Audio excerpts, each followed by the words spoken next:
sinabing chicharon, tsak walang mabibitin dito sa tinaguriang Chicharon Capital of the Philippines, ang Santa Maria, Bulacan. Ang kanila kasing ipinagmamalaking chicharon giant. Ang isa sa mga gumagawa nito, ang mag-business partner na sina Malu at Eboy. Madalas tuwing chicharon festival lang daw nila ito ginagawa na isinasabit pa nila sa kanilang tindahan, pang-akit sa mga customer. Gayunman, pwede rin naman daw itong made to order. Sa kanila, for souvenir, pa picture-picture, tapos yung mga nagbubudal fight.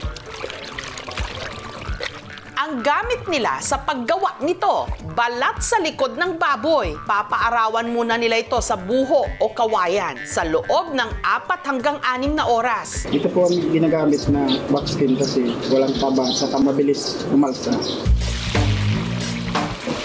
Kapag nag-golden yellow na, sasangkutsain nila sa loob ng 4 na oras. Pagkagaling sa bilada niyan, parang medyo may tubig pa yan eh. Yung pagsasangkot siya kasi, ang purpose niyan, mawala pa ng husto yung tubig na nasa balat.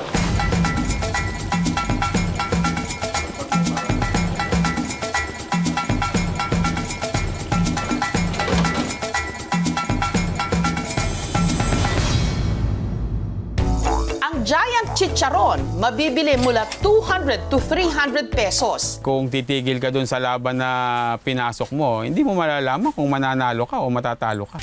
Sa laki nito, pwedeng pulutanin o papakin ng 10 tao. Pero kung sosobra mo magsasalita, gawang dinosaur. Pwede pong pamipay po rin. Sobrang laki po.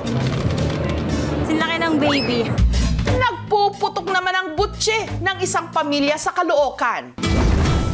Hindi lang daw kasi baboy ang ichinichicharon, pwede rin daw ang butse ng manok. Ang tawag nila rito, butchiron.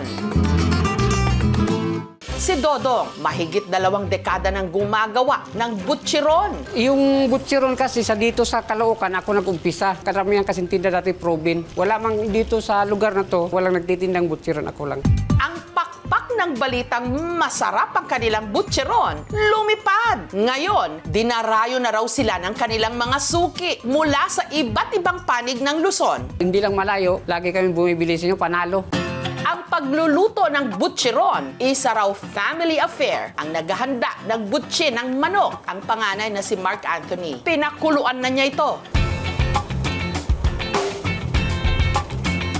Sunod niya itong ginupit. Bawat isang piraso nito, isang manok. At i-marinate. Yung recipe yun talagang pinaka-importante kasi business yan. Hindi mo pwedeng ipagsabi kasi pag ikwento mo yun, lalaganap yan. Ngayon, marami ka ng karibal sa business mo. Yung pinaka-breading, bumababa, susunog sa ilalim. Kailangan galawin mo din siya lagi.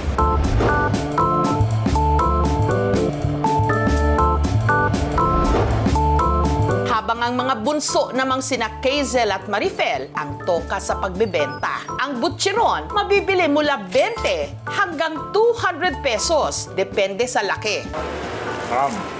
Melt in your mouth. Pag naamoy ko yung pagkakaluto na itong butcheron, tatakam akong umorder uli ng umorder. Bago raw nag-boom ang kanyang negosyo, ang buhay ni na Dodong, isang kahig, isang tuka. Ang kanyang pamilya na itinaguyod niya sa pag-uuling, nangungupahan lang daw dati sa isang maliit na barong-barong. Wala kang malapitan pag walang-wala ka talaga. Dito na nagka-ideya si Dodong na magnegosyo. Yung nagturo, yung bayaw ko na may proven din sila. Pag namimili, nandoon yung butchiron. Napag-isipan ko, pwede din siguro itong pagkakitaan. Dahil sa kanyang diskarte at pagsisikap, ang dating nangungupahan, meron ng sariling bahay. Nakabili ng 4 na kalabaw, 15 kambing, at napagtapos na rin ang pag-aaral ang kanyang 2 anak. Papa, thank you so much, and Mama, thank you so much kasi tinaguyod nyo kami kahit alam nyong mahirap. Salamat kasi tinuro nyo sa amin kung paano maging masipag. Maluwag sa pakiramdam kasi dati kunti lang yung tinda, ngayon marami na eh. Parang nananaginip ba kami? Pag narinig mo yung chicharon or pork rinds in English, parang naiisip mo agad na unhealthy food siya. Kailangan lang in moderation, may variety, tsaka may balance. Sa mga nagkikrave dyan ngayon, ibigay muna ang hilig. Basta in moderation. Chicharito, chicharoon. Ikagat nyo naman kami sa napakalutong na chicharon. Thank you for watching, mga kapuso. Kung nagustuhan niyo po ang videong ito, subscribe na sa GMA Public Affairs YouTube channel. And don't forget to hit the bell button for our latest updates.